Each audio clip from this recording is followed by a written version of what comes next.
Good evening. This is a story of survival regarding Mary Parker's sons, John and Joseph, after her execution on September 22nd in 1692. It seems that Mary's sons, John and Joseph, attempted to petition the court to reimburse their estate as early as November 7th, 1692. I understand this story to be as follows. Sheriff George Corwin sent one of his assistants to go seize some of the assets from the Parker's property after Mary was hanged. Her sons, John and Joseph, were ordered to provide a list of everything they owned under the guise that Mary's estate was going to be forfeited to the king. In other words, John and Joseph were being fed a line of bull you know what. Maybe the Parker estate still in fact owed for the jail and execution fees? If that was the case, the sheriff may have legal authority to seize only enough movable assets to cover those fees. However, in this case, Sheriff Corwin was legally way out of bounds. So his assistant seized a large amount of cattle, corn, and hay on the spot, probably leaving the family in need. Imagine that.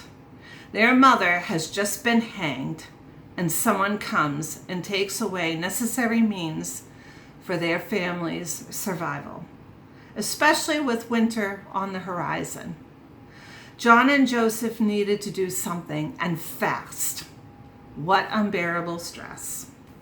So Corwin's assistant ordered them to travel to Salem at their own cost and cut a deal to get their necessities back.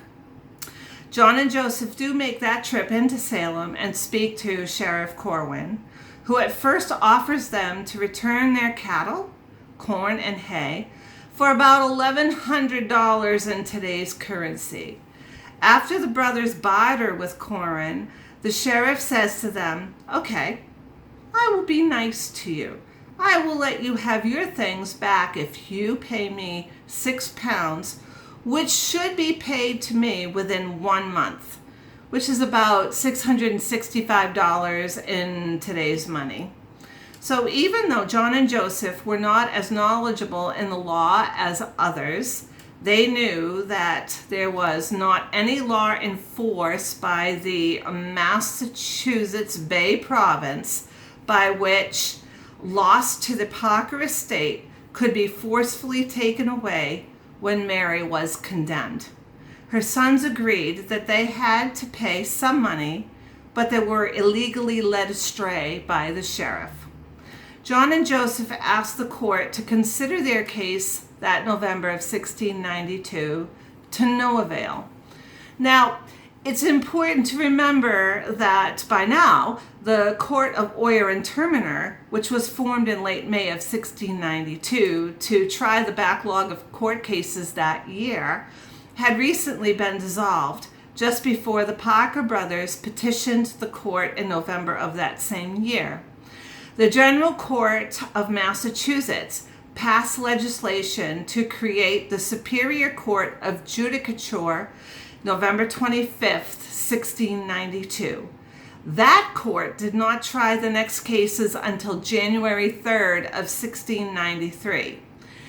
In my opinion, this may have left John and Joseph's petition in limbo until they wound up petitioning the court again 18 years later in September of 1710, not only for restitution to their estate, but to have Mary's conviction overturned.